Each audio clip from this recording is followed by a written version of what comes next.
A look at this now. Residents of Polar Park, Philippi East in Cape Town have begun the new year destitute. An estimated 1,000 people were left homeless due to a fire which killed one person on Sunday.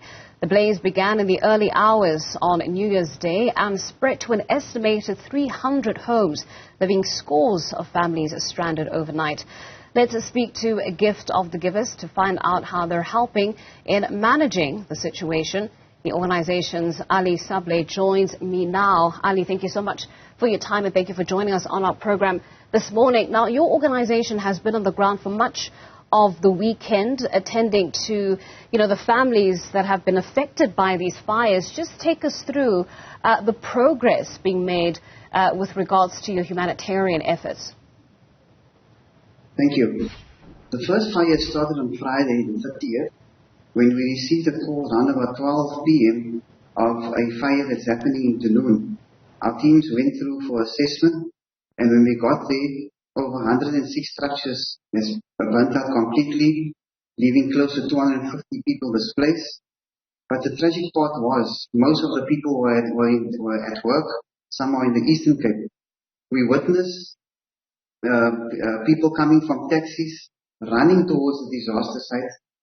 We witnessed one of her mothers, when she came closer to a place and she saw a place burnt out, she burst out crying uncontrollably and threw herself on the hot debris. And she was crying, "This is all I have, this is all I have." And she then mentioned to us, with a little bit of bonus they received in December, a child is starting grade 1, she bought a new school uniform, stationery, and it's burnt out completely. She does not know how to start and where to start. Unfortunately, it's going to be a very bleak period for them. It was not a happy new year at all for them. Thereafter, on the 31st of December, a fire occurred in the Masipumoleda informal settlement around about 2 a.m., where 22 structures burnt out, leaving 79 people displaced. Unfortunately, 3 people have tragically passed on. And then yesterday morning was the big one. At 20 to 3 yesterday morning, a fire occurred in Polar Park, Philippi, where estimated over 200, it's just confirmed now so far with the count, is 260 structures, over 800 people displaced, and tragically, where the fire occurred, in the structure where the fire occurred, a 31-year-old lady has passed on. But with these fires, as the trauma it leaves behind on the young ones in the informal settlements.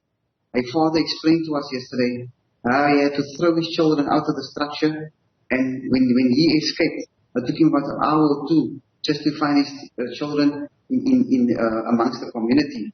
A mother yesterday also, she sat down, she told us, "Please, sir, I'm not asking you to help me, but can you please help my 2 children?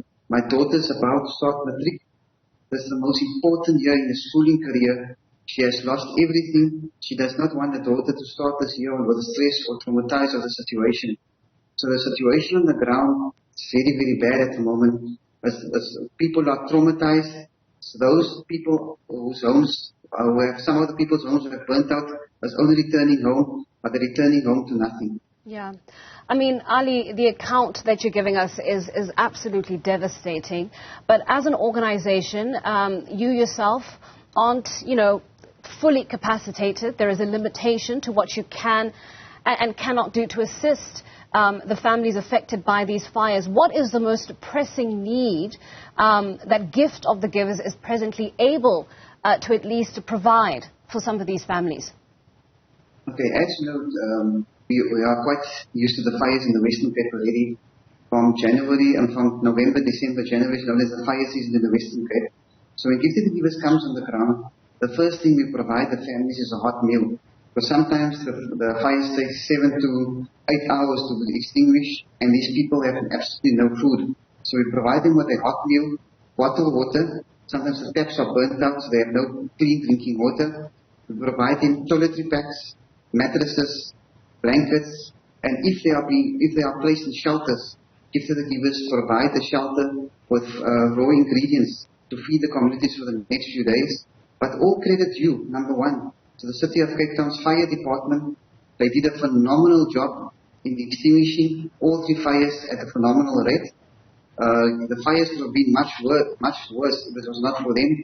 all credit to the Western Cape disaster risk management teams who were within seconds on the ground, and to SASSA as well, trying to ensure all these victims are registered so their aid can kick in. In your assessment, Ali, when you look at informal settlements such as Masphumelele and Polar Park, I mean, we're looking at structures that are built very closely together. There isn't much, room for movement. In your assessment, when you look at an environment like that, it does speak to, the vulnerabilities of these families to succumb to tragedies like the one that we're discussing presently, these fires. In your assessment, what would you say to the city of Cape Town with regards to the health and safety of these individuals, of these families who are living in such close quarters and often find themselves vulnerable to fires like the one we're discussing now? No, most of these informal settlements are death traps. If a fire occurs, there's no way of escaping. As you correctly said, they are built on top of each other. As you must remember, some of these people are on a waiting list for 10 to 15 years. So as the population increases in the informal settlements, people don't want to stay 10 in a house or 8 in a house. Whatever bit of space there is next to them, or they build double-story structures, they're doing it because they are frustrated. It's not only the city of Cape Town that has to get involved. As national government, provincial government, because people's patience are running out. Yesterday, speaking to a mother on site, she said, when I was young, my mother was a fire victim. I'm a fire victim. My children today is a fire victim. As if we are inheriting and making our children used to live in conditions like this, which is unlawful. There is plenty of land available. I think government, national, provincial, should start being more on the ground and seeing the frustrations of these communities. We cannot expect the fire department, community leaders to give the informal settlement all this training, but there's no solutions.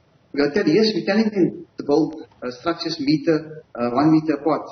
But if the population grows, would they live in a structure, 3 by 3 structure, where 8 to 10 people are staying in? So government needs to take urgent heed to this, come on the ground, engage with the people, start taking this matter urgently, because besides the economical effect it's having on the family, the psychological effect is much worse. Indeed. Ali, earlier you spoke of how a lot of the families affected by this fire weren't even around. Many of them, they've gone home to visit family in the Eastern Cape, etc. The sense that you're getting is that a lot of individuals affected by these fires were completely caught unawares. Is there a message that needs to be told and perhaps retold again and again to communities, some sort of educational message around fire hazards and health and safety precautions? Because my understanding is that the fire was started by a gas stove in one of the informal residence of one of the ladies who tragically passed away. So clearly there is a message that also needs to be sent out to residents when it comes to fire hazards and taking the necessary precautionary measures. No, most definitely. In terms of education for community members, especially if you stay in informal settlement, if you consume alcohol is a major problem in many of these informal settlements. There's no beating about it. Alcohol plays a major role in most of these fires. But in this occasion, a gas stove was left on. In some instances, a candle was left on. So we are appealing to these communities.